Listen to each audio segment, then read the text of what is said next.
Welcome mga ka-IMG and welcome po sa ating IMG Global Financial Literacy Campaign. So today we're going to talk about learning the secrets on how to make your money work for you. So excited na ba kayo? So let's start. So before anything else, let me introduce to you IMG. Sino ba si International Marketing Group? Okay? IMG is established in 2002. No? We are one of the biggest and fastest growing financial services companies in the Philippines today. We assist people who want to help themselves achieve financial security through financial education and building a solid financial foundation. And we are now in partners with so many big companies in the Philippines and who believes on the mission and vision of IMG. So meron po tayong office. Ang office po natin is nasa Makati, which is it's actually on at Kings Court building in Chino Roses, no, Makati. So you can always visit there and see where the IMG office is.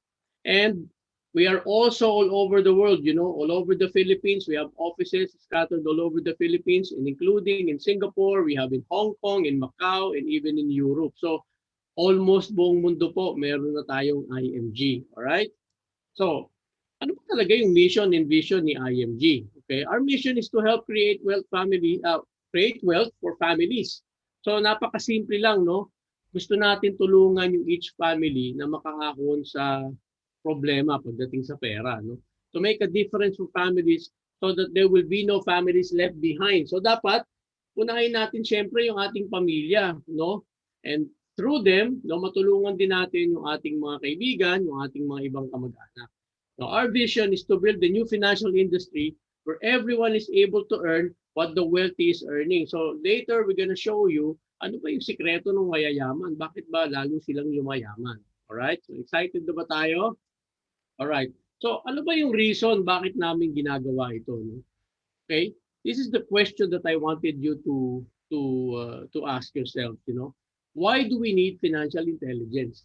Bakit ba natin kailangan ng financial intelligence? Bakit kailangan ba natin magkaroon ng kaalaman kung paano humawak ng pera? So there's so many reasons actually, but I will give you 5 compelling reasons bakit kailangan natin pag-aralan ng paghawak ng pera. Unang-una, loss of job, di ba? So given the pandemic now, as you can see, there's so many things have happened during 2019 nung nag-start ang pandemic. And dami talagang nawalan ng trabaho. No? Most of the companies have closed kasi they cannot survive. So ang nangyayari ngayon, nagtatanggal sila ng nagtatanggal ng tao. So kung hindi ka handa and you are not prepared during those times, pag nawalan ka ng job, anong gagawin mo? How do you support your family then? And even without the pandemic, during that time na wala pang pandemic, marami na rin nawawalan ng trabaho. Due to what? Because that's due to automation. Diba? Everything now is being powered up by machines. Diba? Lahat ng mga trabaho karaniwan kino-convert na nila sa automated services na. So katulad ng banks, yung mga banks, all the things na kailangan mong gawin sa bank, you can easily do it on an ATM, diba? You can change your PIN number there, you can deposit, you can withdraw, you can deposit your checks, you can do whatever transactions in the bank. No, kaya nang gawin ng ATM ngayon yan. So, tignan mo yung reality. In the coming years, paunti ng paunti yung requirement nila sa mga tao. Kasi nga, automated na almost lahat ng bagay. Okay, next reason. Ayan, high cost of living. Diba? I remember when I came to Dubai in 2008, talagang mura pa yung bilihin dito, And even the housing itself, yung rental ng mga flats, you can easily afford it by yourself, Kayang-kaya na i-cover ng salary mo 'yan kahit may sarili kang flat. But now everything has changed, If you can see around you, most of the Filipinos, they go into sharing na, nagsi-sharing na sila ng mga flats. Bakit ganoon? Kasi hindi can no longer afford the high cost of living here in Dubai. So the same thing with in the Philippines. Pamahal ng pamahal ang bilihin natin. Papansin mo ba magkano na yung kilo ng baboy, even the gulay na supposed to be napakamura, di ba? Talagang rocketing na yung mga price niyan. So how can you cope up with that if you're not equipped with financial intelligence? Okay, next. Ayan, high cost of education, di ba? For those of us who have families, who have children, na nag-aaral, di ba? Very important sa atin ito, So imagine mo kung may anak ka na batang-bata pa for now and then they're going for college. And today pa lang, no, I have actually 3 kids, no, 2 in college and 1 in high school.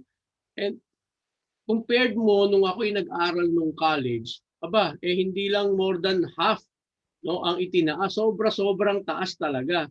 So, you have to understand that at least, every year, no, tumataas ang matrikula ng no, pag-aaral, no. Ang inflation rate ng education falls about what? 4 to 5 up to 6% pa nga in a year. So even with the pandemic, hindi naman nagbago yung bayad sa tuition fee. Kaya it's extremely difficult, no, kung hindi ka equipped with financial intelligence. Another problem is that eto, utang, di ba? As you can see on the screen here, di ba?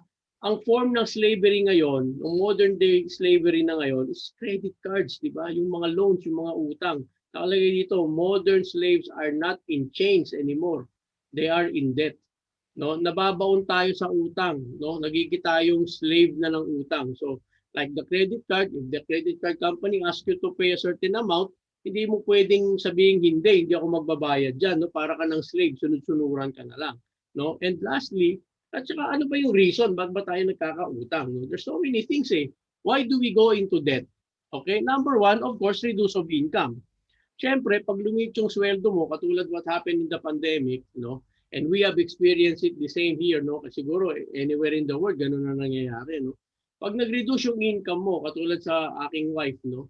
Before, she's receiving a full amount of her salary. And then suddenly, nagkaroon ng pandemic, ginawang 50% lang. And to think of it, titignan mo, yung perang natatanggap namin is enough for the expenses eh. Nakakompute na yan eh. Diba? Tapos biglang binawasan ng kalahati. So ano ngayon ang mangyayari? Where will you get the money to support all of these things?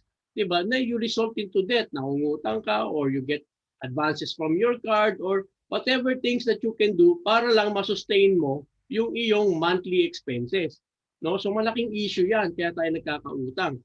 Another problem is a full year occasions. No? Sa mga Pilipinos, we are very fond of of celebrating all the occasions in our life. Wala naman pong masama diyan sa totoo lang, pero kung titignan mo, di ba, sobrang gastusan 'yan. January, magkakaroon ng New Year. After ng New Year, eto na si February, magkakaroon ng Valentine's Day, March graduation, di ba? Pera pa yung bakasyon grande diyan pagdating ng summer, di ba? Pagdating ng June, may June bride, may nagpapakasal, di ba? May kung ano-anong okasyon, may piyesta, lahat na yata ng okasyon sinelebrate natin. 'Di ba? Ultimo Ati-Atihan Festival, meron tayo. Lahat ng mga festivities talagang laging sineselebrate ng mga Pilipino 'yan. And what's funny, the funny thing is, even yung November 1, All Souls Day na lang and All Saints Day, sineselebrate pa ng mga Pilipino 'yan. O 'di ba? So paano ka makakawala sa utang? 'Di ba? Ganyan tayo kagarbo pagdating sa okasyon, 'di ba? O ito pa another thing, traveling, di ba? Well, if you're going to ask me, wala namang masamang travel for as long as you can afford it. But the big question is, where is the money, being spent? Saan ba nanggagaling yan? No?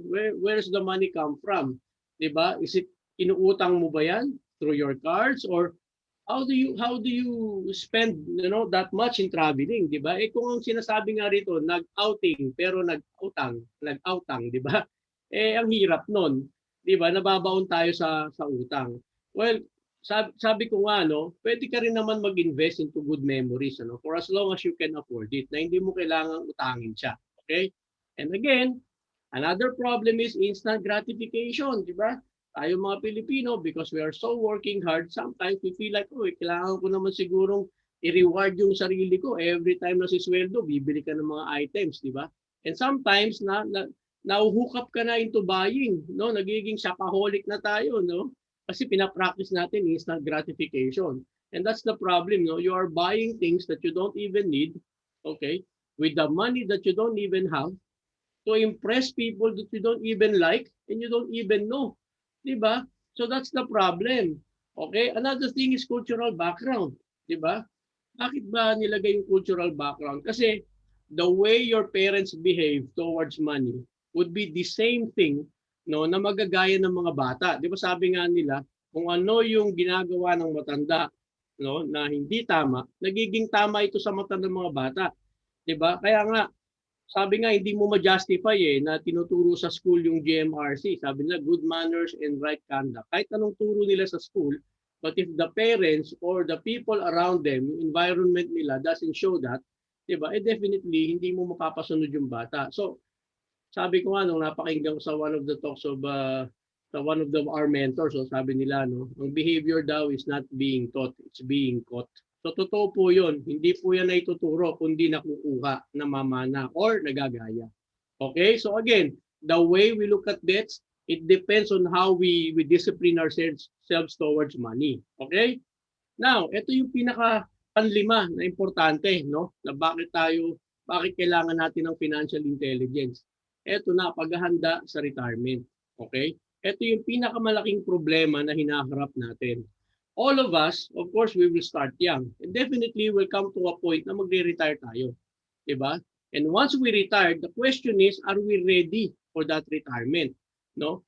Some people, they think of retirement as the age where you stop working. Like for example, you started to work at the age of 20, you retired at the age of 60 and 65. That's retirement for them. But look into this, it's not about how old you are or how young you are when you retire. It's actually the time when you are capable to support yourself. So it's the time of capability. Capable ka na ba mag-retire? Kung ready ka na, even at the age of 45, you can easily retire for as long as you can support yourself for the rest of your lifetime. And you don't need to rely on anybody else, di ba? Meron ka ng passive income that works for you, money that works for you, and you don't have to worry about anything else. Meron ka na ring healthcare that supports you. So let's look into this. Nakalagay dito, based on senior citizen study, 98% daw ng Filipinos retire broke. Ang saklap, 98%. Grabing laki niyan. Bakit kaya ganon? So let's see, ano ba yung breakdown ng 98% na yan? First, nakalagay dito, 45%, depends on their children and their relatives. Di ba? Napakalaking percentage niyan. Nagdedepende daw yung mga senior citizen or yung mga retirees sa kanilang mga anak o kanilang relatives when they have retired. O di ba? Kasi ang nangyayari, some of the retirees hindi sila nag-prepare. They're so focused on supporting their children, but they don't think about the retirement. So ang nangyayari, some people even think of their children as the retirement benefit. I've heard a lot of people na sinasabi, makagraduate lang yung anak ko ng college. Then I'll be done na. I'll be going back to the Philippines and let them do the work and that's sarap-sarap na lang ako. But ganun ba talaga yung gusto nating gawin? Our children are not our retirement benefit. It's completely unfair that we rely on them towards the rest of our lifetime. Well, napakasarap na inalagaan tayo ng anak natin, but because they love us. It's not because they don't have any choice. Magkaiba po yun. Okay? So dapat, pag-aralan natin, intindihin nating mabuti, dapat we really need to prepare. Another thing is, 35% daw end up into charities. Diba? Sa PGS, ang haba-haba ng pila para makakuha lang ng medical services. And some of them, namatay na, hindi pa na-operahan. Diba? Kasalanan ba ng PGH yon? Kasalanan ba ng mga government hospitals yon? Hindi po. Kasi the problem is, ang dami-dami kasing humihingi ng tulong. There are so many people who wanted to avail a free medical benefit. Ang problema, hindi kaya ng gobyerno lahat. Ang laki niyan, 30%. Pipila ka para maoperahan ka lang. You'll end up dying na to the point na hindi ka pa naoperahan. Okay? Napakasaklap niyan. Next, 23% are forced to continue working. Ito pa yung pinakamasaklap na reality. You started working at the age of 20. You retired at the age of 60 or 65. That's about 40 to 45 years working. Ang habang pagtatrabaho nun. Diba? Tapos hindi ka nakapag-prepare ng iyong retirement. So you'll end up, pag retire ka na, umuwi ka ng Pilipinas, magtatrabaho ka uli. Bakit? Sino magsusuporta sa'yo? How can you support your pagkakasakit? Diba? Yung pagkain mo, paano ka mabubuhay? And you still have to live, diba? Kaya nga, 23% they are forced to work again. Some of them, nagtitinda kung saan-saan, nagtitinda ng sampagita, maybe they got some small amount for their retirement, they buy a car, do an Uber, and everything else is history. Nakita mo, yan yung cycle na nakikita natin palagi. So dapat mabago natin yan. Kasi kung titignan mo dito sa statistics na ito, only 2% of Pinoys retire comfortably. So sino ba yung 2%? Napakaliit, di ba? And tignan mo yung statistics, 2%, baka mamaya ito pa yung mga CEOs of the company, no? Na nakapag-retire ng ready, di ba? This actually study is being featured in Manila Times, Filipino Times in 2019. So you can look into it, no? Okay, next. Ayan. So the next thing that I wanted to share to you is the X-curve concept. Alam mo nung nag-join ako ng IMG, no? Nung napakinggan ko tong X-curve concept, ito yung grabe ang realization ko, no? I've realized ang dami ko palang nasayang na panahon. Okay? So let me share you this para naman makita ninyo kung ano yung situation ninyo ngayon and ano yung dapat nating gawin to make sure that we are fully prepared. Okay? Next. Ayan. So as you can see on the monitor, there are two lines crossing each other. The blue line represents money line. Okay? And the red line represents the responsibility line. So ano ba tong dalawang linya na ito? Okay? Let's start off with the blue line. The blue line actually, when you were still young, di ba? Siyempre, maliit pa yung kinikita mo dyan. And some of which, nag-start ka pa lang mag-work. Okay? But the main objective of this, dapat pag nagtrabaho ka daw, no?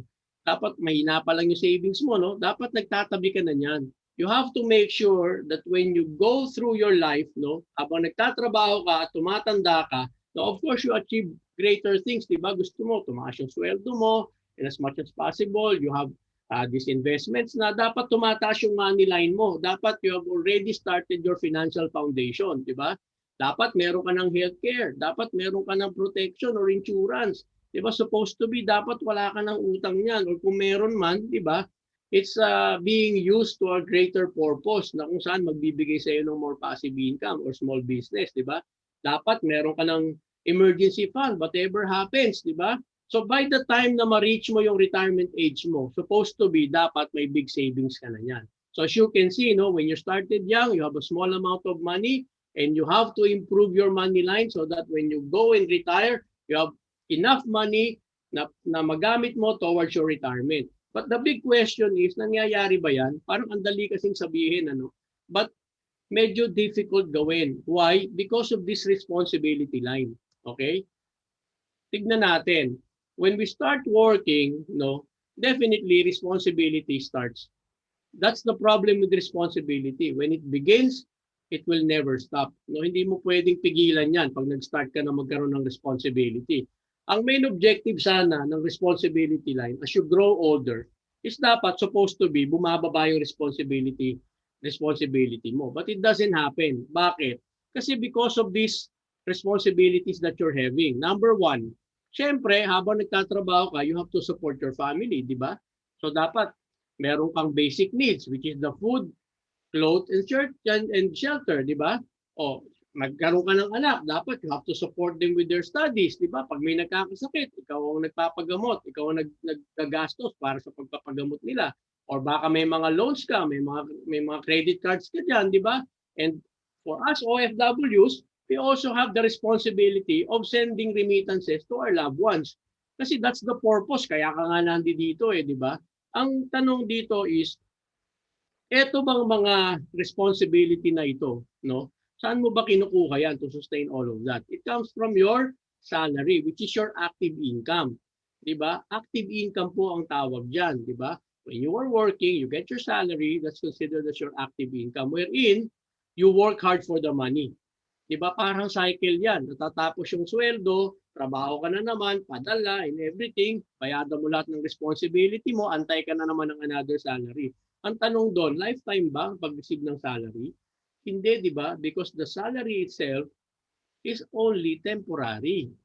So yun yung pinakamalaking problema doon. Temporary lang siya. So paano, what if your job was taken away from you?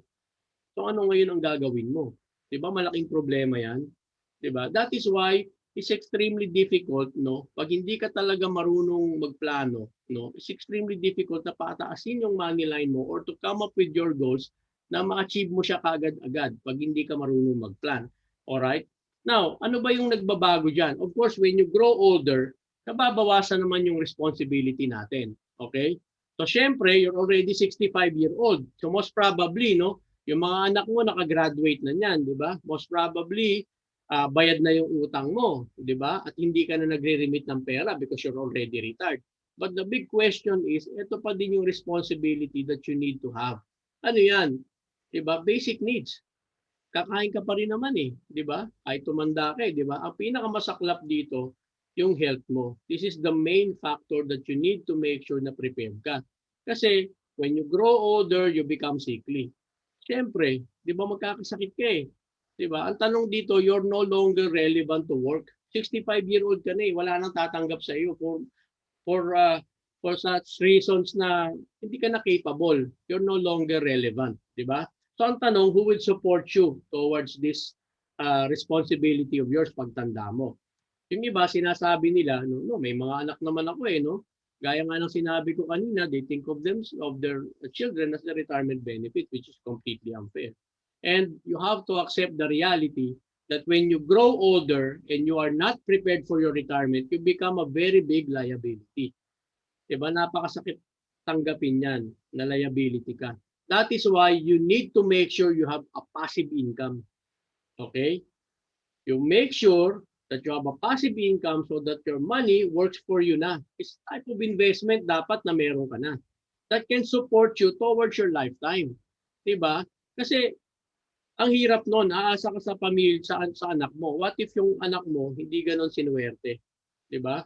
Nakatulad mo na nakapag-abroad or whatever it is. Diba? Kanya-kanya po ang guhit ng palad ng ako. So, hindi ibig sabihin na pag successful ka or hindi ka successful ngayon, yung anak mo would be the same like you. Hindi po, iba-iba po yan. So, imagine this. Kung hindi naging successful yung mga anak mo and yet ikaw may sakit ka and nakatira ka pa sa family ng anak mo. Diba ang hirap nun? So, that is why you need to be prepared. Kasi the reality of life is only one thing. No? Kung titignan mo dyan, no? L-I-F-E, no? May if sa gitna. No? The reality is, you can either die too soon or live too long. Diba? So, ano ngayon ang gagawin mo? What if something happens to us, no, na nagsusuporta pa tayo sa ating families? Diba? Anong gagawin? What if we die too soon? Nobody knows. Only God knows kung kailan tayo mamamatay. Paano kung hindi tayo handa? That is why, no, with this X-curve concept, tells you that no, if these things has to happen, dapat protected ang family mo. You have to make sure na meron kang insurance. Okay? Because insurance itself protects your family if something happens to you. Okay? So isa yan sa pinaka-best investments of all, insurance. Some of the Filipinos, they don't believe in insurance. Kasi yun ang problema eh. Pag hindi mo naranasan no, yung situation na yan, hindi dadating yung realization sa'yo. But maghihintay pa ba tayo ng ganun? Diba? Another thing is you need to have an income replacement. Diba? Dapat to make sure if you lost your job, for example, or something happens to you, mamatay tayo or whatever, ang insurance can support you, can actually replace your income. Diba? So dapat mag-prepare. So what if we live too long naman? Nabuhay naman tayo ng sobrang haba. Diba? Diba? Napakasarap naman nun na mabigyan ka ng Panginoon ng mahabang buhay. But the thing is, again, the reality of not preparing towards your retirement, towards your golden years, ay malaking problema. So what do you need to do? You need to make sure na protected ka. Paano mo? How do you protect yourself? Dapat meron ka ng long-term healthcare.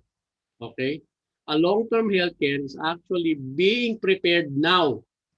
When you were still young, when you were still working, when you were still able to pay for that premium, di ba?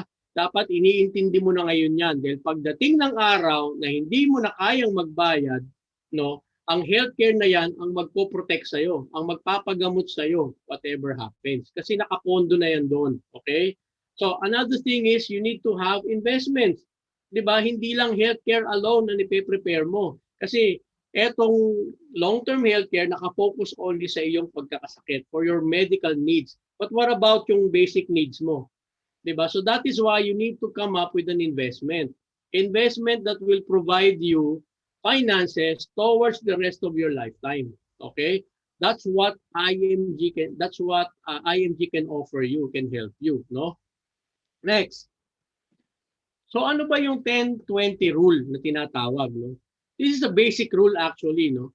So sinasabi rito, if you die too soon, no, you may need at least 10 times of your annual income to properly protect your family, no? Ito po yung pinaka the least 10 times. What I'm saying is this can serve as an income replacement if something happens to you. Kung mawala man tayo sa mundo, 'di ba? At least yung family natin magpapatuloy yung kanilang lifestyle, yung kanilang buhay, no? Dahil meron kang prepare na insurance that covers your income. So give you an example, no? Sabi dito, salary multiplied by 12 months multiplied by 10 years. Okay? So bakit ganon?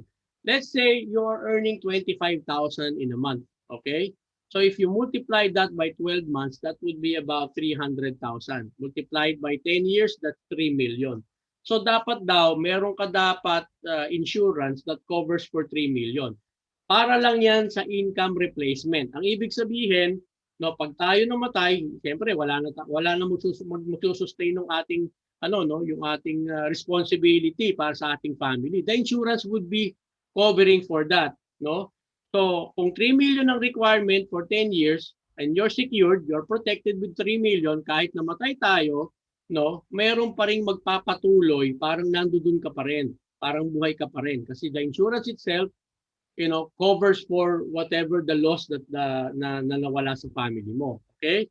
Next, ano naman yung tinatawag na what if you live too long naman? 'Di ba? You may need at least a minimum of 20 times of your annual income to have enough for your retirement. Again, ito po a ballpark figure, all right? Ang sinasabi natin at least 20 times of your annual income. So, given the same example, if you already have a 3 million amount of your protection, dapat double that, that's 6 million to cover you for your retirement at least. Kasi kung magre-retire ka at the age of 60, 'di ba, or 65, 'di ba, may 20 years ka pang mabubuhay. Eh kung bigyan ka ng long life, that's 85 years, 'di ba, haba na noon, mabubuhay ka pa rin. Kasi every day na gastos mo can cover for that. Okay, so that's the purpose of giving you that formula. So again, salary multiplied by 12 months times 20 years. Okay? So yan po yung the easiest way to compute para malaman natin on how we can prepare for at least, for our protection and for our retirement. Okay, next. Ayan. So, of course, no, si IMG, no, we are teaching you as well on how to start, no? What are the strategies that you need to have para ma-make sure na magawa mo lahat itong mga goals na ito, no? So what are the 5 investing strategies that we would like to share to you? Number 1, okay, actually, if you look at the screen, the number one thing that will pop up is the investment, di ba? Kasi bakit yan yung una nating pinakita, no? Filipinos mostly, especially yung mga OFW na katulad ko, no? We are always thinking of investment. Pagdating mo pa lang, gusto kong mag-invest kasi malaki na sweldo ko, no? But ang problema is, no, pag hindi mo alam yung pinapasok mo, no, you can easily get scammed. Ang dami-dami kong kaibigan na nag-start agad sa investment and suddenly nag-stop din sila, hindi sila nagpatuloy. Why? Kasi hindi nila naintindihan yung investment na pinasok nila eh. No, they're not equipped with the knowledge, no? See, don't go into investments that you don't understand. Okay, you can easily get scammed. The formula of getting scammed, 2 things. If you are ignorant and if you are greedy. So ignorance plus greed equals scam. So yan ang pinakamalaking problem. If you are not equipped with the knowledge, don't go straight into investments. Ano ba dapat yung inuuna mo? 'Di ba sabi ko nga sa iyo, you have to form your financial foundation. 'Di ba? The investment itself is being considered as the roof of the house. Yan yung pinaka bubong. Wala namang nagtatayo ng bahay, nabubong agad ang sinisimulan, 'di ba? So you have to start from the bottom. Okay? Bottom up 'yan. So ano ba dapat yung unang-unang mong tinatayo, no? Kung gagawa ka ng financial foundation mo. Number 1 would be healthcare. Bakit healthcare? No? Again, invest in yourself first. Whatever happens to you, your family suffers. Tandaan mo yan. Pagka you're no longer able to work o nagkasakit ka o wag naman sana namatay tayo, di ba, your family will suffer. That's why, ingatan mo yung sarili mo at all times. Make sure na palagi kang healthy. No? Dapat you are being provided, no, with short-term and long-term care. dapat meron ka niyan, okay? Provide continuous healthcare during and after employment. Okay? Our companies here, as OFWs, no, dito sa abroad, we are being provided with a short-term care. Pero ang problema, pag hindi ka na nagtrabaho, wala ka na ring short-term. Okay? So dapat meron ka niyan both long-term and short-term. Okay? Tandaan natin, no, pag tayo tumanda, no, syempre kung mamamatay tayo, magkakasakit muna tayo unless otherwise na-aksidente tayo, no. So dadaan ka muna kay St. Luke's bago ka dumaan kay St. Peter. Kaya dapat unahin mo yung healthcare mo. That's the first foundation. Second foundation would be protection. If you talk about protection, primarily, no, life insurance po 'yan, no? Again, the life insurance itself is one of the best investments of all because it covers your family whatever happens to the ano no to the pinaka padre di pamilya o yung pinaka kumikita. Okay? So ano ba yung requirement diyan? Some Filipinos, no, ang iniisip sa insurance is that okay, pag namatay covered lang yung may marireceive akong pera. But it's not only that, no. The purpose of insurance is so many things. No, of course, instant money, you are right. Second, income replacement, no, because if something happens to you, it can cover for your income, no, pag nawala tayo. State tax, pambayad po ng mga utang natin, tax natin sa property natin. Kasi if you have invested a lot of property, pag namatay tayo, itatax po ng government yan. So you'll end up, no, marimatay yung property mo kung wala kang pangbayad dun sa tax na yon. So insurance can pay for that. Education, di ba? Kung yung anak mo, di ba, namatay tayo, and then nag-aaral yung anak mo, it can also pay for your education ng mga anak. And also, pambayad ng mga utang, and so on and so forth. Marami pong purpose ang insurance, okay? Next, elimination of debt.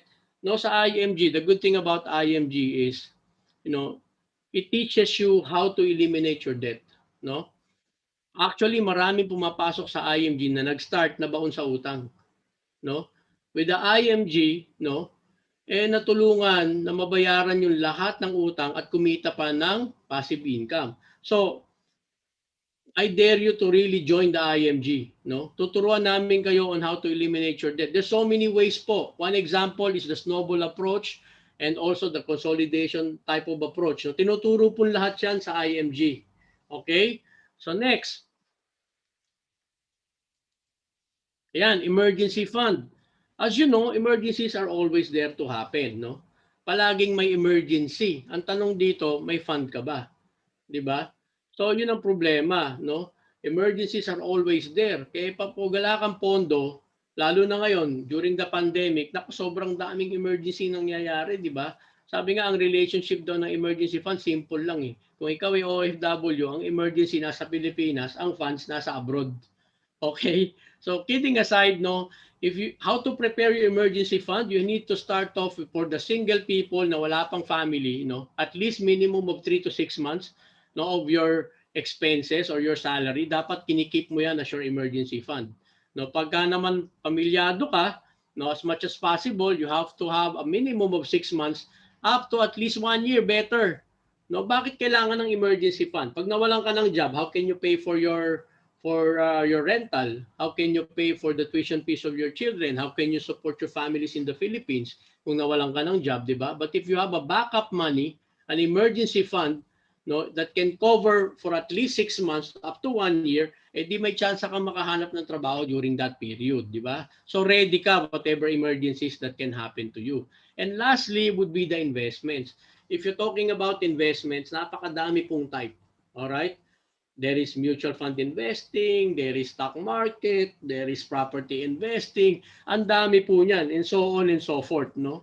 IMG will teach you all of that. Okay? No? Pero I would just be focusing on one investment vehicle for you later. Okay? But kung titignan niyo yung ating 5 investing strategies, no, kung titignan mo, what does it require? Ano ba ang kulang diyan sa steps na 'yan? 'Di ba? Healthcare kailangan ng ng pera, 'di ba? Protection also needs money, 'di ba? Paano ako makakabayad ng utang kung wala akong pera? How can I come up with an emergency fund kung wala akong pera? And also, how can I start with investments kung wala akong pera? So number 1, dapat you need to increase your cash flow. 'Di ba? Yan yung number 1. Increase mo muna yung cash flow mo. so that you can cover for all of these things. No, sabi nga dito, this is the strong financial foundation. No, if you manage to complete all of these things, nako sigurado hindi ka magfe-fail, okay? It's like building a house. You should start from the ground up, no? Hindi yung galing sa bubong pababa. Dapat ground muna, okay? Dapat that's the strongest. No, if you're talking about increasing cash flow, no, there's so many things that you can do to increase your cash flow. One of which, ano yung number one? To increase your cash flow. O, unang-una, bawasan mo yung gastos mo.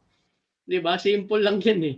'Di ba? Gusto mong tumaas yung cash flow mo, 'di bawasan mo yung gastos mo, no? But most of us, no, ito yung sinusunod nating formula eh, no? We have the wrong saving formula which is income, no, our salary, no, minus expenses, yung ating mga binabayaran, tapos ang natitira na lang is savings. Laging ganyan ang formula ng karaniwang Pilipino. So ang tanong dito, may natitira ba?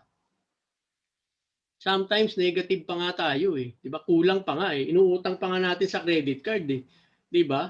'Yun ang nagiging problema kasi naka-fix na yung gastos mo palagi. So wala laging nangyayaring savings. So dapat baguhin natin yung formula na 'yan. It has to be income. Once you receive your salary, ibawas mo na kagad yung savings mo diyan. 'Di ba? And whatever is left would be for the expenses. Pagkasyahin mong lahat, no? Kasi pag hindi mo ginawa tong formulang to, no, wala ka talagang magiging savings. And best of all, gawin mo tong prosperity formula or what we call abundance formula. Ano yan?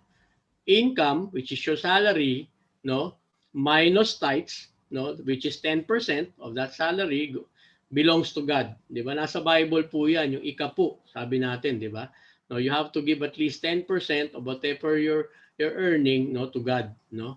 And of course, from that, ibawas mo yung iyong 20% savings and whatever is left would be for the expenses. So, if you're going to put it in total, 30% dapat goes with tithes and savings and investments and whatever is left goes to expenses.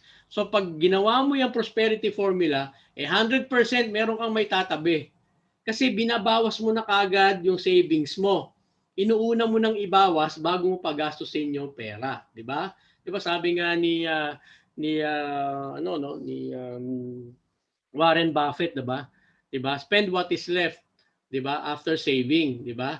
Dapat ang ginagastos mo, 'di ba? Yung natitira na, no, pag nabawas mo lahat yung savings mo, yung matitira doon, yun na lang ang gastusin mo for your expenses. All right? Next. Ayan, sabi dito, the way to wealth is spending less than what you earn. Okay? Karaniwan sa atin, ang ginagastos natin, mas malaki pa sa sinisweldo natin. Kaya tayo nagkakautang. 'Di ba? So sundin mo 'yan. The way to wealth is spending less than what you earn. Okay? Next. So how do you increase your cash flow? 'Di ba? Paano ba mag-increase ng cash flow? So I'll give you this example. There's so many ways actually. But number one is actually invest in learning. 'Di ba? So gaya ng sinabi ko, no, the reason why people get scammed because they don't invest in knowledge. 'Di ba? Hindi nila alam yung pinapasok nila eh. No? Kaya lagi silang naloloko. Imbis na kumita, naloko pa. 'Di ba?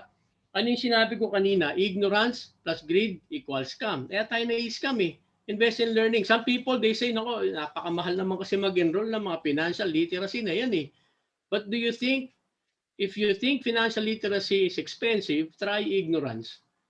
'Di ba? Kung hindi mo naiintindihan yung pinapasok mo, lalo kang maloloko. 'Di ba? Kaya inuna natin 'yan, invest in learning. Second, cut off your expenses, 'di ba? Yung mga variable expenses mo katulad ng mga gifts, yung pagkain sa restaurant, eating out, 'di ba? Panonood ng sine, 'di ba? Travel dito, travel doon.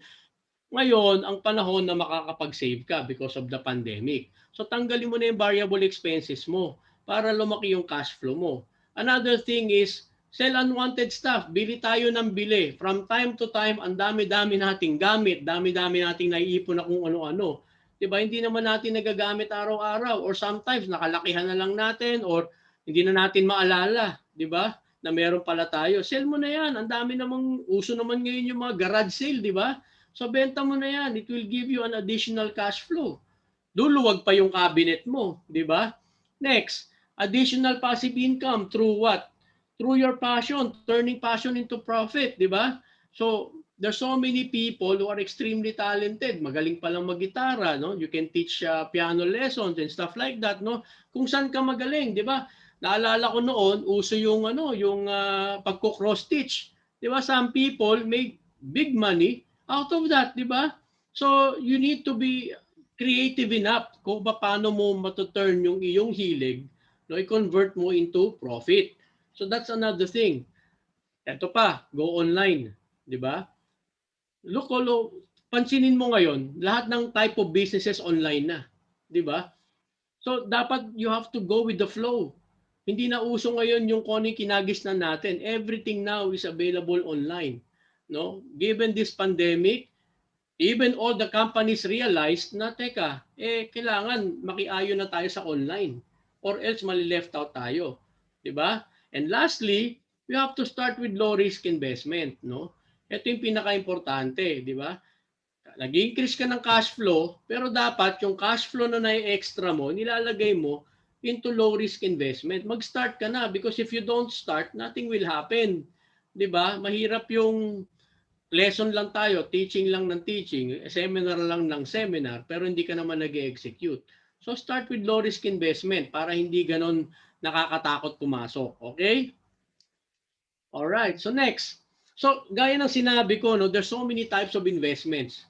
Okay, but what I'm going to share to you is one of the concepts na natutunan ko in terms of investments, no. Siguro when I saw this, no, talagang grabe, na-overwhelm ako. Sabi ko, ba't hindi ko natutunan to nung high school? Wala naman nagturo sa akin ito even in college, no. So I'm going to share to you the power of compounding interest, no. How money works? Paano ba gumagana ang pera? Actually, the rule of compounding interest or the rule of 72 is actually formulated by Albert Einstein. No? Si Albert Einstein po ang nag-formulate niyan. So ano ba yung rule of 72 na tinatawag? Okay, sabi ni Albert Einstein, no, dividing 72, which is a constant number, in any annual interest rate, okay? Mapa-interest rate man yan ng bangko or interest rate ng kahit anong type of business, and even credit card, okay, uses the same formula. You will know exactly how much your money will double. Gaano ba katagal yung pera mo magdodoble? Okay, so let me repeat that. 72 daw, which is a constant number, divided into any interest rate, you will estimate the number of years your money will double. Okay, so let's put it in figures para mas madaling intindihin. Okay, ayan. So most of us are putting our money into bank accounts, correct? Katulad kami, meron kaming account sa BPI, meron kaming account sa BDO, no? But kung titignan mo, the interest rate of money there, the bank only gives you 0.625%. Updated na po yan, ha? So kung titignan mo, annually, binibigyan ka lang ng ganyang interest rate sa perang idinideposit mo sa kanila. Okay? Annually pa yan. Oh, this is not including the withholding tax na binabawas nila diyan, no? May kalaban ka pa. Ano 'yun? Yung inflation rate. So kung naglagay ka ng 1,000 pesos example, no? The next year, baka hindi pa tumubo 'yan, binawasan pa ng withholding tax 'yan. At baka yung value ng 1,000 mo is lalong lumiit because of inflation. So to make it more easier to compute, let's say, binigyan ka ni BDO or ni BPI ng 1%. Okay? I-compute natin ngayon using the power of compounding interest or the rule of 72. Okay? So imagine this. How long will it take your 10,000 pesos to double at the rate of 1% per year? Okay? So let's substitute one annual interest to the formula. Napakasimple. Okay? 72, again, it's a constant number, divided into 1%, will give you how much? 72 years. Di ba? So, ang ikli naman pala 72 years eh. So, kung 30 years old ka na ngayon, and you put your money in the bank, no, amounting to 10,000 pesos, no, plus 72 years, no, di 102 ka na, bago mo pa ma-receive yung 20,000 pesos mo, bago pa siya mag-double, I mean. So, di ba? 102, buhay ka pa ba nun? O, di ba, may 20,000 ka naman. O, di ba? So, that's the reality of putting your money in the bank. So that is why you don't need to put your money in the bank. If your purpose of putting your money in the bank is to earn or to grow, it will never happen. There's only two reasons why you put your money in the bank. One is that it's secured, hindi siya mawawala, okay? And the next thing is it's liquid, meaning anytime pwede mo siyang withdrawin. 'Di ba? Pwede mo siyang kunin. So that's the only purpose why you put your money in the bank. But growing your money there will never happen at all, okay? So, ang tanong, sir, saan ko ba lalagay yung pera ko? Okay? O, ito, I'll give you an example, no? Using the rule of 72. For example, if you put your money into a 4% interest rate, ano ba yung example niyan? Now, before, the time deposit no, gives you an amount of 2 to 4% annually no, for your investment. So, halimbawa, pinasok mo siya sa time deposit, no, binibigay ng bank sa'yo is 4%. Let's use the power of compounding interest, which is the rule of 72 formula. 72 divided by 4% will give you 18 years. Diba? So every 18 years, yung pera mo magdodoble. So given this example, at the age of 20, you have 100,000. Diba? Pag nilagay mo daw yan sa bank, no, with a time deposit facility, no, every 18 years. So 20 years old plus 18 years, you have 38, you are 38, you get 200,000. Another 18 years, you are 56, you get 400,000. So di ba ang ganda? Compared mo naman kung ilalagay mo yung pera mo sa regular deposit. Di ba? So ang laki ng diferensya niyan. So where you put your money, di ba, better sa time deposit. But you know what? There is one more which is better than this. Ano yun? Ayan, 8%. No? One of the best examples for this type of investment vehicle is actually yung mga bonds. Yung mga treasury bonds, yung mga corporate bonds. No? So, for those of you na hindi alam yung corporate or treasury bonds are being offered by government. No? Yung corporate bonds naman is by private company. So for example, they wanted to expand their business. What they do is instead of loaning in the bank, no, ang ginagawa nila, nag-o-offer sila ng corporate bonds, no? Yung mga paper bonds, no? Kapalit ng yung inuutang nila sa iyo. In return, they give you an 8% interest rate, no? So 72 divided by 8% will give you 9 years. So every 9 years naman, yung pera mo magdo-double, which is mas mabilis, di ba? So given the same example, when you started 20 years old with 100,000, look how your money will progress. Ayan, di ba? So nakita mo at the age of 56, no, you already have 1.6 million. So grabe, ang laki pala ng kinita ng pera mo, no? So ngayon ang tanong, saan ka ngayon mag-i-invest? Are you going to invest your money in time deposit? Or are you going to put it in corporate bonds or treasury bonds? Siyempre, doon ka na sa mas malaking interest rate kasi will give you a higher yield. Diba? But wait, there's more. Sabi nga nila, no? What about this? 12%. Diba? Grabe, ang laki. Diba? Ano ba ang best example ng 12%? No? Best example niyan is mutual funds. Okay? So for those of you who doesn't know about mutual funds, we are also conducting talks about mutual fund investing. Pinapaliwanag namin yan lahat. But to give you an idea, ano ba si mutual funds? It's actually a pooled funds. No? Ibig sabihin, no, pinagsasama-sama yung pera, no, ini-invest yan ng mutual fund company. So ang humahawak po niyan is a mutual fund company. Ano po? Through the fund manager. Ini-invest niya yan sa iba-ibang type of stocks. There are different types of mutual funds po, no? Merong bond funds, merong balance funds, merong equity fund, no? So iba-iba po 'yan. So imagine yourself if you put your money in this type of financial vehicle. 72 divided by 12% will give you 6 years. So every 6 years yung pera mo magdodoble. Okay? So imagine 20 years old when you started with the same amount of money, 100,000. Look at how your money will progress. Oh, grabe, di ba? Na-shock ba kayo? 6.4 million.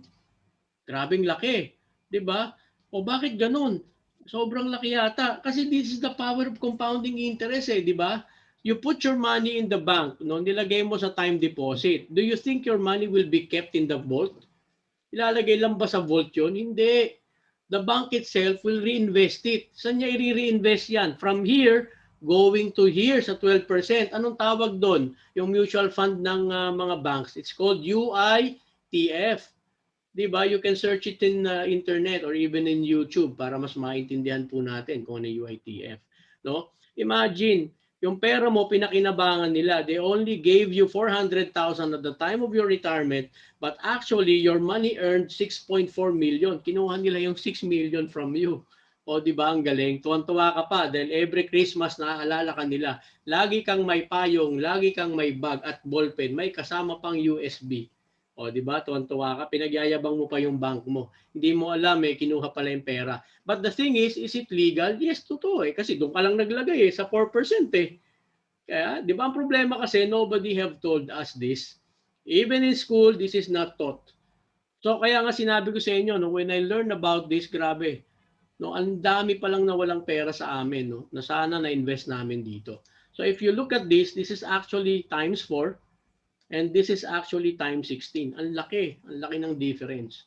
Okay, so I hope na open up yung mind niyo pagdating sa mutual fund investing, no? And one example, ito pakita ko sa inyo.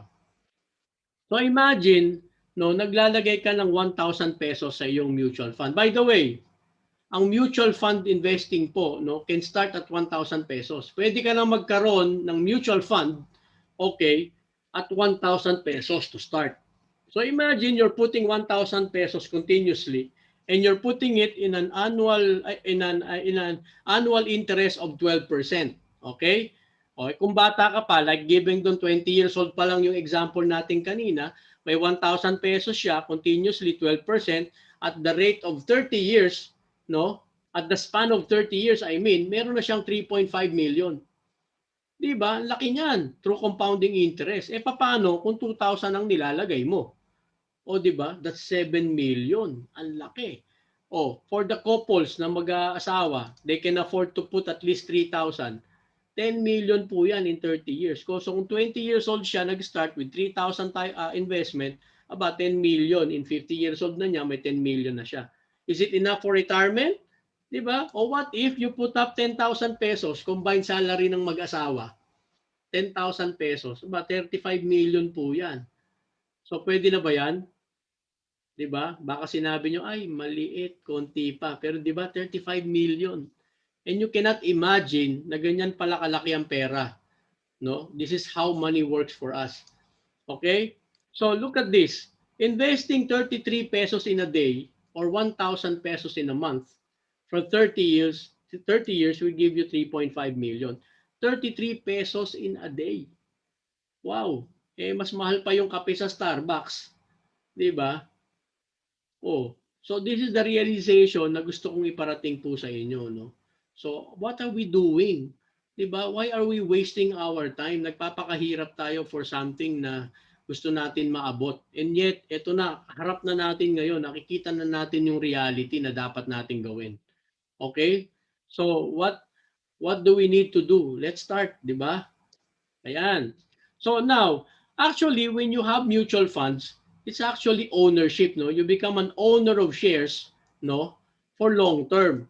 From where? From all of these companies. Kasi si mutual fund company, ini-invest niya yan sa mga blue chips na company, no? Diversified yung pera na ibinibigay mo or iniuhulog mo sa kanila. Not like if you go direct stock trading, kung ang binili mo si Jollibee lang, at bagsak si Jollibee, ipit ka, hindi mo may benta yan. Pero sa mutual fund, hindi po. Kung bagsak si Jollibee, meron ka pa naman PNB meron ka pa naman Robinsons meron ka pa naman PLDT, meron ka pa naman Philippine Airlines no? Nagche-check and balance yan, no? Bumagsak man yung isang company diyan, it covers some of the companies na ininvestan mo din, covers for that loss. So that's the good thing about mutual fund. Kaya nga pang long term yan. You don't look at your investments in a 1 month 1 month time. Dapat long term yan, nakaplan dapat, okay? So ganyan kaganda si mutual fund. This is actually the solution, no? No, for all our financial problems, no? This is the new, sabi niya, solutions for the new industry, okay? So next, now we have talked about investments, right? But one of the best investments, gaya ka lang sinabi ko sa inyo, no? Investments would mean nothing. No, kasi I'll give you an example. If you don't have a healthcare, for example, nag-invest ka ng property, ang dami mong property or may condo unit ka worth 5 million, pero wala kang healthcare. Okay? Wala kang long-term healthcare. Nagkasakit ka ngayon. The property cost about 5 million. Yung surgery mo cost about 1 million. Eh wala kang pampagamot. So what you will do? You will pull out that investment. Tama? Bibenta mo siya ng palugi to cover your healthcare. 'Di ba? Kaya nga dapat inuuna healthcare eh. The reason why I put this last kasi gusto ko na mag-inculcate yan sa atin, no? Na dapat na maintindihan natin na ito yung unang-una natin dapat sinisimulan. Okay? So ngayon ang tanong, paano mo ngayon maka-classify yung good healthcare, 'di ba? How do you classify it? Paano mo ba malalaman? Ano ba yung final test to check good healthcare? Okay, number one, yung healthcare na kukunin mo, dapat may short term. Ibig sabihin, no, nag-o-offer sila ng short-term healthcare sa iyo. Habang kahit nagtatrabaho ka ngayon, no, pwede kanyang i-cover. Okay, next. Dapat may long-term. Yung long-term na sinasabi natin, ito yung ginagawa nating preparation now. Binabayaran natin siya para pagdating ng retirement, no, this long-term healthcare will provide us, no, the healthcare services that we need. No, pambayad po 'yan ng ating healthcare services in the future. Siya yung siya yung magko-cover. Okay? Next. Ito pa pinakamaganda, hindi lang siya nagpo-provide sa iyo ng long-term healthcare and short-term healthcare, kino-cover pa ka pa ng life insurance. Okay? If something happens to you during the paying period or after the paying period, no, if you decides to continue, then covered ka ng life insurance, di ba? O halimbawa, nagbayad ka, naka isang taong ka palang bayad or 2 years ka palang bayad, namatay ngayon yung policy holder, eh may matatanggap agad yung mga naiwan na pamilya. O di ba? Hybrid na po ang healthcare ngayon. Okay? So next, dapat may savings and investment yan. Hindi lang yan puro healthcare, hindi lang yan covers you if something happens to you, covers your family, no, protected ang family mo, it also has savings and investment. Dapat may investment material yan. So ganyan mo dapat i-qualify, no, yung kukunin mong healthcare. And the good news is, no, meron pong ganyan sa Pilipinas, no? Nag-iisa lang po, nag-iisa pa lang ang nag-o-offer ng ganyan, which is what? The Kaiser, no? Later, no, papakita ko sa inyo kung ano yung benefit, no, kung nag-joining ka sa IMG and having the Kaiser itself. The Kaiser itself answers for all the financial foundation that I have showed you. It can cover for all of that, no? Kaya ganun siya kaganda. So dapat kumuha ka na ng Kaiser ngayon na. Unahin mo na yan kasi pag kumuha ka niyan, para mo nang nakompleto yung iyong financial foundation. Okay? Next, do you know about long-term care? No? Ano ba yung long-term care? This is something that you need to have, no, before 60. Kasi pagdating natin ng 60-year-old at pag nag-iisip ka palang kumuha ng healthcare, malamang wala nang tumanggap sa iyo. Okay, bakit? Kasi ang dami mo nang nararamdaman eh. Baka may pre-existing ka na niyan eh. May rayuma ka na, high blood ka pa, diabetic ka pa. Sino magko-cover sa'yo? Di ba wala na? But again, there's one good news. Si Kaiser po, merong senior care. So gaano kaganda si Kaiser? Talagang super ganda. Kasi siya lang yung nagbibigay ng ganyang klase na offer sa atin, ano? Meron ka ng long-term healthcare, meron ka pang senior care, di ba? Next. Ayan, how comfortable is your healthcare situation after age of 60? Of course, the decision that you make now, no, will determine your future. Anong ibig sabihin nun, no? If you don't decide now, no, you will regret it later. No, mamaya kailanganin mo pala siya and yet hindi ka nakakuha, sasabihin mo, naku, bakit ba hindi pa ako kumuha ng Kaiser? 'Di ba? It really depends on your decision now. Okay? So hindi ko sinabi na pag-isipan mong mabuti, yes, but you really need to decide. Kasi ito yung pinaka-importante na dapat nating ina-accomplish. Okay? Even though napakaganda ng investment, yes, but let's not be tempted with that. Let us not go straight with the investment. Let's go with this first. Healthcare muna tayo. Okay? Anyway, the Kaiser itself has its investments na. Diba? So panalo ka na dyan. Okay, next. Do you expect the government or your children to take care of you if you live too long? No, this pops the question again, di ba? Ano ba ang tingin mo sa mga anak mo? Are they your retirement benefit? Yun ba ang tingin mo sa kanila? Di ba? Or do you want to just rely on the government to take care of you? Di ba? Ganyan na yung nangyayari ngayon. Wala na tayong ginawa kundi magantay ng ayuda. Di ba? Magantay sa gobyerno na magpagamot sa atin. Tapos pag hindi tayo napagamot, sisisihin natin yung government. Di ba? Di ba? For the shortcomings na tayo naman ang may kasalanan. Di ba? Bakit ganon? If you prepare early, no, and you prepared well, 100% hindi ka mamumroblema sa pagtanda mo. So that's the reason why, no, ngayon pa lang po, no, sinishare na namin sa inyo ito, no? Pinapakita namin sa inyo kung ano yung dapat na priorities na inuuna natin. Okay? Next, you can prepare for your golden years, di ba? You don't need to wait and rely on whoever to take care of you. Napakahirap po ng ganyan, di ba? Next. Ayan. So this is a statement, no? Pinapakita ito medical bill, no? Kung titignan ninyo, usually when people sa Pilipinas, ano, pag nag-fill out tayo ng ating mga medical bills or mga claims, no? Usually yung HMO part, pansinin mo, wala laging nakalagay blank. Bakit? Kasi karaniwan sa mga Pilipino, walang HMO, umaasa sa PhilHealth. Well, ang PhilHealth po napakaganda, but it can only cover you 20% of the hospital bills. So saan manggagaling yung 80%? 'Di ba? Kaya dapat kumuha ka ng HMO kasi the HMO can cover up to 80% of your hospital bills. 'Di ba? Gaya ng sinabi rito, alam mo ba na ang kakulangan sa healthcare ang isang pinakamalaking rason kaya nalulubog sa utang ang mga tao o ang isang pamilya. Totoo 'yan. Pag nagkasakit isang member of the family, lahat na ibebenta, lahat na isasanla. 'Di ba? Nababaon sa utang kasi hindi nakapag-prepare eh. It is very unfortunate no na nare-realize natin 'yan sa huli na, no? Nare-realize natin na kailangan pala natin ng healthcare, no? Kung may sakit na tayo, nasa ospital na tayo or wala na tayong trabaho, wala na tayong mapagkunan ng source of income. 'Di ba ang saklap niyan? 'Di ba? Kaya nga kung titignan mo no, ang dami-daming senior citizen na namamatay, hindi nakakarating sa ospital. Bakit? It's not about they are afraid to go to the hospital, no? The reason why they're not going because they're afraid of the bill, no? Kung magkano yung babayaran nila doon, baka yun na ikamatay nila yung bill, no, ng pagpapagamot. 'Di ba? Why? Kasi yung medical cost po, no, doubles every 5 to 7 years.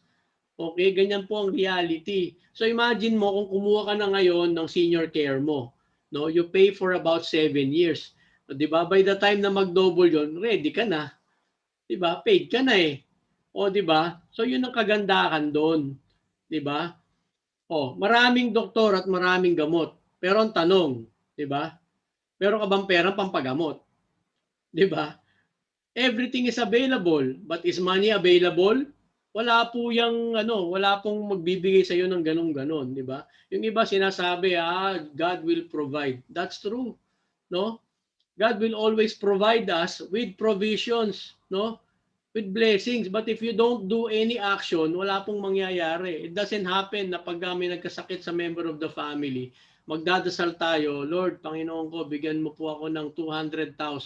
Tapos may babagsak na 200,000 sa harapan mo. Hindi po ganoon, no? Sabi nga, no, nasa tao ang gawa, nasa Diyos ang awa. Okay? So dapat meron tayo niyan. No, meron tayong long-term healthcare, may short-term healthcare tayo at of course, dapat prepared din tayo for our senior years. Dapat may senior care tayo. Okay? Ayan. So how do you secure your future? Eh di ba? Ang dali lang po. No, itong tanong, can you save 88% per day at 88 pesos per day? Di ba? Kung ang edad mo ay nasa 10 to 40 years old, no? Eh dapat mag-start ka na niyan. 88 pesos per day lang yan. No? You get secured with long-term healthcare, may life protection ka na, may investment ka pa.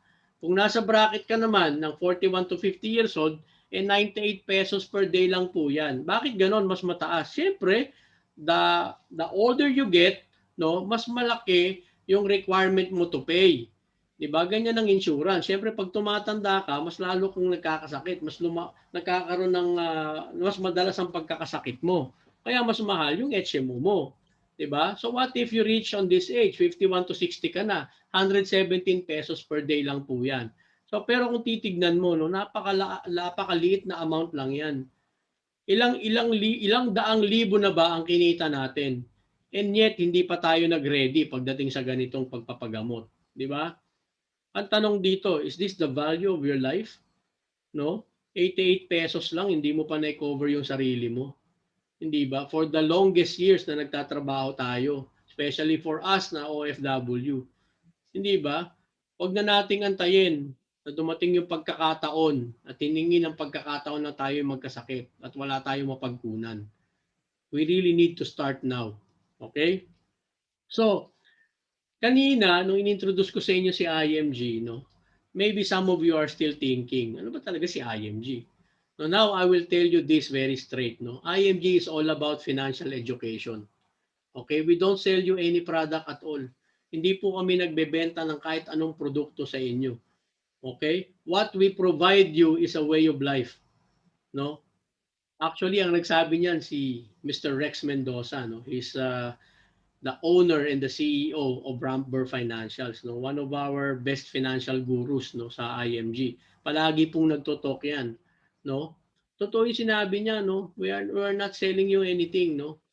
No, kami po we become a partner of IMG, and these big companies, no, nakipag-partner kay IMG kasi naniniwala siya sa mission and vision ni IMG. Of course, we are teaching financial education. If you talk about education, financial education, you talk about insurance, you talk about investments, you talk about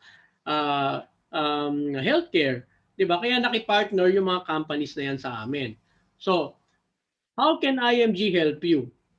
Alam niyo po kung paano ako natulungan ng IMG, that was 6 years ago, no? Sana ganun din po kayo, no? How can we help you? Very simple po. No, IMG can offer you a total financial solution for all your financial needs, for all your financial problem, okay? Bago na po ngayon ang panahon, ano?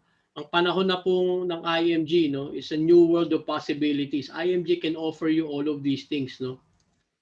No, uso na po yung mga do it yourself nga na ngayon. Okay? New age na po, technology na po ngayon. Okay? IMG will provide you education. No, you can get educated in all aspects of financial finance. Yung kanina pong tinuro ko sa inyo, yung pinakita ko sa inyong financial foundation, is just the tip of the iceberg, no? Ang dami pa pong matututunan. All walks of financial education ituturo sa inyo, no? ng IMG if you become a member.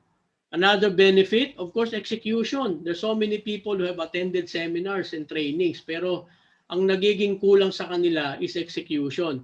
With IMG, you will definitely execute, di ba? You will have access to hundreds of financial products and services. Gaya ng sinabi ko sa inyo, no, there's so many big companies na nakipartner kay IMG to help you execute your goals. Okay? You can receive trainings and support to manage your money. Hindi po kami ang magmamanage ng pera ninyo. You will be managing your own money. You will become your own money manager. Okay? And best of all, you will become an entrepreneur. Okay? Entrepreneur in some way, lahat ng natutunan mo sa IMG, no, once you have executed it, you become a financial educator like me. Di ba? Kagaya nga ng iba, di ba, pag umattend ka ng mga trainings and seminars ng halimbawa kay sino ba yung Rich Dad Poor Dad, si Robert Kiyosaki, right? You have to pay for the training and seminar, correct? So being a financial educator, no, binabayadan natin siya for that training. So same thing with IMG. Once you start sharing, you know, yung know-how with your associates, no, magkakaroon ka ng rewards dyan, okay? You will have rewards for sharing the advocacy. So ano yan? Because once you become a member of IMG, you become a broker of these companies. You become a representative of all of these companies. Saan ka nakakita na ang isang company, pinagsama-sama lahat yung mga big-time companies na yan? Diba? To support the financial foundation. Ano ba yung financial foundation? Diba sabi ko, healthcare. So ayan, no? Ayan si Kaiser. Diba? Oh, in terms of life insurance, ayan si MB Life, ayan si Fidelity Life, di ba? In terms of investments, ayan si Ramper Financial, no? Ang dami pong types of mutual fund na pwede ninyong kunin. And the good thing is, pag nagpa-member ka, automatic magkakaroon ka na kagad ng initial share of 1,000 pesos for soldibo. O di ba gaano kaganda yon? Real estate, di ba? O pag nakabenta ka ng bahay or bumili ka mismo ng sarili mong bahay, you get discounted. Mapa SMDC man yan, mapa Ayala man yan, o mapa DMCI man yan, you get the benefit. Okay? General insurance, no? Iba-iba yan. Yung mga non-life, no? Fire insurance, kung ano't ano pa. You can get commissions from there as well. And also for the allied services, no? You have the opportunity to become an associate financial planner through RFP program. Hindi ba? Sa tulong ni IMG. And the APS also, yung APS, no? EMAX. Ibig sabihin yan, if you have accumulated a lot of properties and assets, tuturuan ka niya o tutulungan ka niya how you can put up a corporation to protect your assets. At marami pa pong iba, marami pang learnings na matututunan ninyo sa IMG. Okay? So now, ang tanong, paano ba magpa-member? How much is the membership, di ba? So, of course, siyempre, pag sumali ka sa isang club or any katulad sa halimbawa sa SM, 'di ba? May mga ano sila, may mga membership din sila diyan, 'di ba? Sa mga Costco, 'di ba? You have to pay the membership. The membership actually is only one-time payment. Okay? One time lang po ang membership. Magkaiba po ang membership fee ng Philippines at ang overseas, no? For the Philippines, no, you pay only 5,500 pesos. No, then you get to add up 500 pesos for your Fidelity Life. Ano ba si Fidelity Life? Fidelity Life po is an insurance, life insurance po 'yan. So once you are a member of IMG, you pay 5,500 pesos plus added 500, magiging 6,000 'yan. You are covered with Fidelity Life for 50,000. Okay? So 'yan po yung example, no, certificate of membership ng wife ko, no. So ang dinidiscuss ko lang sa inyo, out of the 48 benefits meron si IMG, yung mga paborito ko lang, okay? Next. So if you become a member, no, you will avail the free ebook. No, meron po tayong book, no, na ebooks, no, Secrets of Saving and Building Your Future. Meron din tayong ebook for the workbook itself, no? Kung ano yung matututunan mo sa book na 'yan, no, you get to apply it sa workbook mo. No, at hindi lang 'yon, meron tayong free financial workshop. Lahat ng diniscuss ko sa iyo, hihimay-himayin pong ituturo 'yan through the financial workshop. Kung makikita mo rito, no, yung first workshop is about increasing your cash flow and debt management. No, second workshop is building a strong financial foundation and proper protection, insurance po 'yan. 'Di ba? Yung pangatlo, building wealth and asset accumulation, paano ka ba mag-accumulate, 'di ba, ng assets mo? And of course, retirement planning and wealth preservation sa workshop 4. And lastly, 'di ba, building a business in the financial industry. So kompletong-kompleto po 'yan, 'di ba? So ang dami pong training na ino-offer. Ano pa? Ayan, gaya ng sinabi ko, you become an associate financial planner through the RFP program, 'di ba, ng IMG. Napakamahal po ng bayad diyan, but because you are an IMG member, you get discounted for it. Ang liit na po ng bayad. Okay, next. Ayan, meron kang free gifts, okay? Up to 300 free personal accident insurance, no? Of course, depends yan. Pag nag-join in ka, you become an associate member, no? Meron kang 100,000 na personal accident insurance. So may promotion din si IMD, mayroon pong rewards program si IMG. If you become an SMD or EMD, it becomes 200, and if you become a CEO, it becomes 300,000, no? From Manila Bankers Life po yan. Okay, that's one of the benefits. And also, yung Fidelity Life na pinakita ko sa inyo, you get to pay only 500 pesos additional, you're covered for 50,000. Di ba? Meron ka pang free IMG Vision Care twice in a year. Pwede ka magpagawa ng salamin, free na yung iframe mo. Di ba? Unlimited consultation for Kaiser. Di ba? Kahit araw-araw ka magpa-check up sa Kaiser Medical, di ba? Free yun, unlimited, di ba? No, for the medical na requirements katulad ng mga laboratories, no, yung mga kung ano-anong kailangan mo, discounted ka. 'Di ba? Together with your family member. Okay? Next, ayan, yung sinasabi ko, once you become a member of IMG, automatic nakapag-start ka na kaagad, no, ng mutual fund mo. You become a mutual fund investor kaagad. no, you are given a free 1,000 pesos initial investment sa Soldibo. Di ba? So magtatapak-tapak ka na lang dyan, and you can also buy, others mutual fund as well kung gusto mo. Okay? Next. Ayan, di ba? Ito naman, itong benefit na ito is actually exclusive, no? Yung ganitong kalaking benefit for OFWs, no? For like me, for example, no, covered ako ng Manila Bankers Life for accident death benefit, no? 500,000 po yan. But actually, tumaas na po yan. Naging 600,000 na yan. Merong burial benefit, accidental medical reimbursement, merong acts of terrorism in which even the international insurances, hindi kino-cover yung acts of terrorism or acts of war. No? Eh dito covered pa. O meron tayong unprovoked murder, di ba? Merong disablement, the benefit. Ito yung accidental disablement mo pag naputulan ka ng paa, ng kamay, di ba?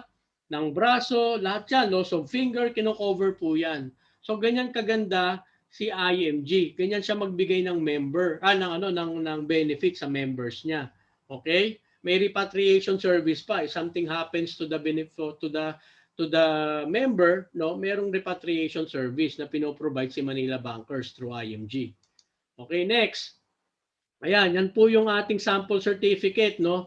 Kung makikita ninyo from Manila Bankers, this is the sample for my wife, no. Ayan yung kanyang policy, no. So as you can see here, covered yung accidental death disablement for 600,000. And then you have accidental medical reimbursement, 100,000, and burial benefit of 100,000. So sometimes, nakakatakot pag-usapan, no? Parang napaka-morbid naman. Pero the truth is, it's better to be prepared. Diba? Mas mahirap naman na mayapa na nga tayo, pinasakit pa natin yung ulo ng mga naiwan natin. Diba? So next, ayan. So, ang dami pong benefit, no, with the amount of 6,000 na membership. Ano po yan? Financial education, you can save up to 30,000 pesos. Ang mahal-mahal kaya mag-enroll. Okay? Lifetime access to financial seminars and workshop. Tuloy-tuloy po ang seminars natin. Never-ending workshop and seminars. Investment in Soldibo, gaya ng sinabi ko, may initial ka na kagad 1,000 pesos. Personal accident insurance, di ba? Yung 700,000 na pinakita ko sa inyo through Manila Bankers, plus repatriation. But if you are in the Philippines, you're only covered for 100,000 po. Okay?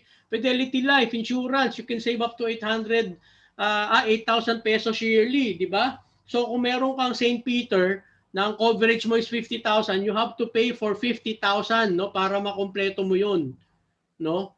50,000 mo i-complete, no? Samantalang ito sa Fidelity Life, 500 pesos lang covered ka na for 50,000. Okay, 24/7 assistance from Memorial Concierge, di ba? Oh, saan ka nakakita para may personal assistant ka pag may nangyari sa family mo? Di ba? Memorial Concierge, di ba? Free iframe, yung sinabi ko kanina, 2 times in a year, pwede ka magpalit ng salamin. Free unlimited medical consultation, you can save up to 500 to 700 pesos. Ang mahal ng consultation fee sa Philippines, nakalibre ka na. 15 to 20% discount on all medical laboratory tests. Discounts on car purchases. Kung gusto mong bumili ng kotse, di ba, makaka-save ka up to 100,000 pesos. Sa real estate, ganun din. Makaka-commission ka pa, no, kung nakapag-ahente ka through IMG, di ba? Non-life insurance, di ba? May discount commissions and referral fees diyan, di ba? Discount on associate financial planning, di ba? Yung sinabi ko sa inyo, RFP program, AFP. Makaka-save ka diyan up to 20,000 pesos. And be a financial industry and own your own business, di ba?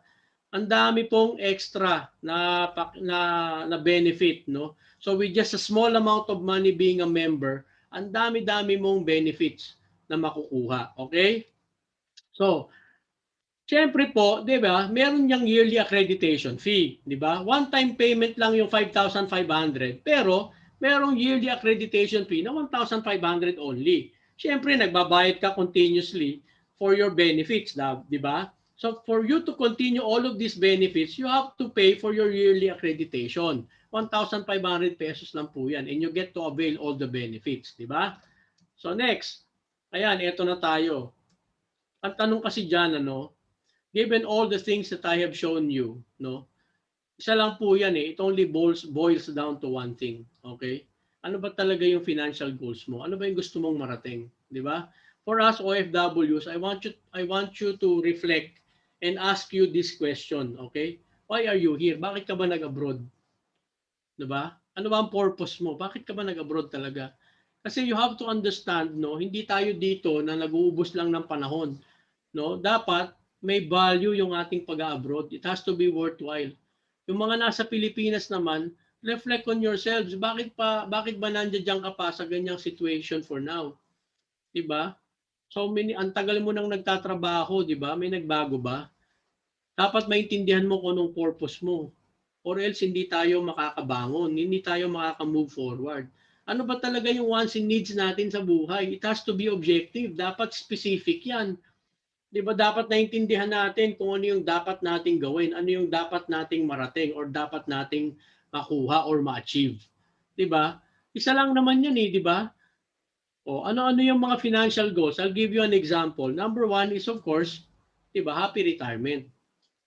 Secured, happy, di ba?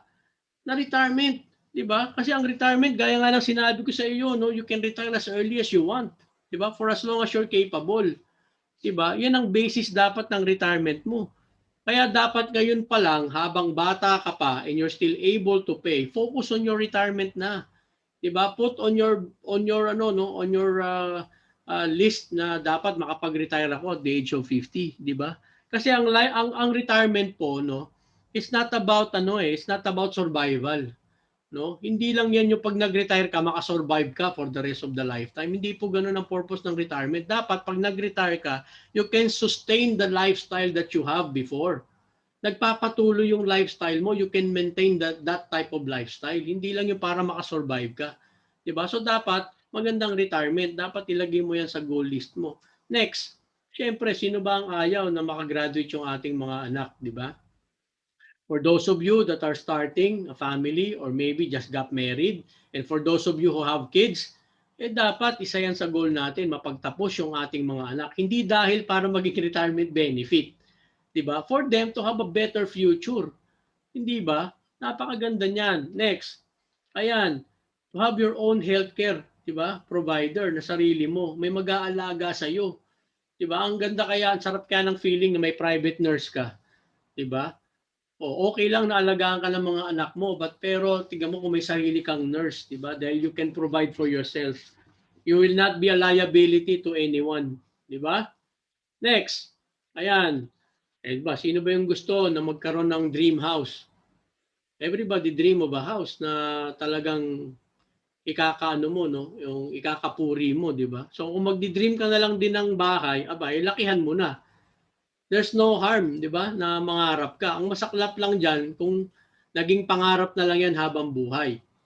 You have to put deadlines on your dreams. Okay? Dreams have deadlines or else it will remain a dream forever. Pangarap na lang yan. Pag hindi mo nilagyan ng deadline yan. Kasi wala kang purpose eh. You don't know when will you achieve it. Di ba? Ano pa? Ayan, di ba? Magkaroon ng kotse, sasakyan. Necessity na po yan. Pero pag sports car, ibang level ka na. Pero gaya nga ng sinabi ko, 'di ba? Isa 'yan that will inspire you, you know, para gawin mo lahat ng dapat mong magagawa, okay? And lastly, 'di ba, happy family, 'di ba? Ano ba 'yung pinaka-importante ba't natin ginagawa lahat ng ito? 'Di ba? Of course for our family, 'di ba? You anchor yourself to what matters the most. No, laging tumatatak sa isip ko 'yan eh, no? Saan ka ba dapat naka-anchor? Ano ba talaga dapat yung main objective mo? Ba't mo ba ginagawa ang lahat ng ito? 'Di ba? For you to have a better future for your family, to enjoy life with your family. Ang kasi ang nagiging problema rito, hindi ka makapag-retiro, hindi ka makaalis sa work mo. You have lost a lot of times, a lot of years no, away from your children. Kasi bakit? You are too focused on your job.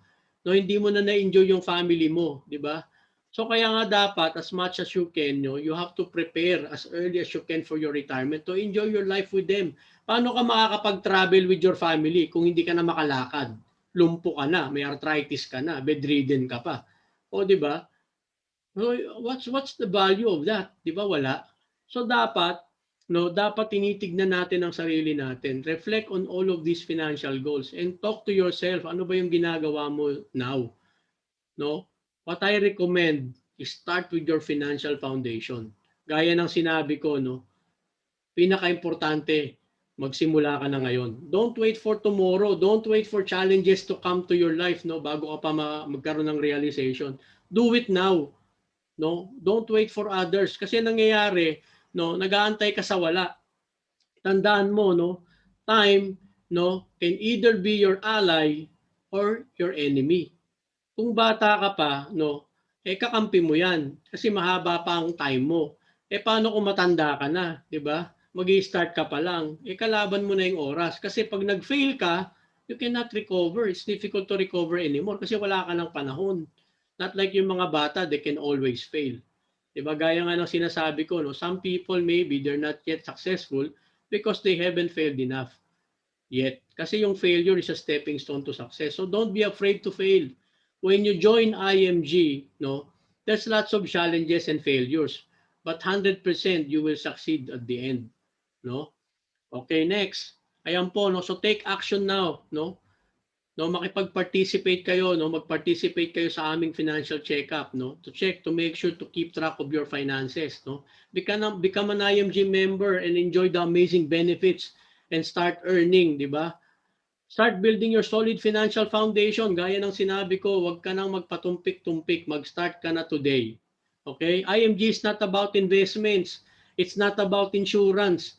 Kanina, nung nag-start tayo, I know most of you who are listening, sasabihin, insurance lang yan. Ano namang klaseng investment yan? But it's not all about that. IMG is all about changing you. Okay? Baguhin mo yung pananaw mo pagdating sa pag-handle ng pera. Yan lang ang gustong iparating ni IMG. Yan lang ang gustong gawin ni IMG para sa atin. Okay? So with that po, no, I want to leave this message to you, no. Financial independence is not a dream. Hindi po yan pangarap. It's a decision. So make your decision now. So with that po, I would like to thank all of you for listening to the talk, and I hope you have learned something. And I'd be very glad to answer all of your questions. Kung sino man po yung may mga queries sa inyo, please do send us a personal message, no, and we would gladly help you out. Or maybe we can set up another talk with you personally, and definitely, no, we will help you and guide you throughout your financial freedom. So with that, we would like to thank you all, and maraming salamat po sa pakikinig. Thank you.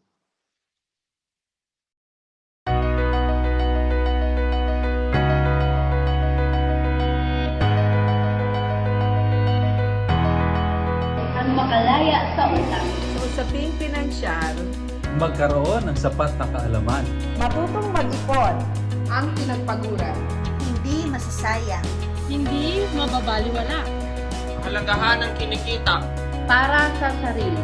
Para sa pamilya. Para sa mga minamahal natin sa buhay. ako, Kami! Tayo! bahagi ako. Join ako. Kaya nating abutin ang 30 million Filipinos financially educated by the year 2030. Hashtag 30M 2030. Corina Sanchez Rojas, kasama ninyo sa isang makabuluhang misyon.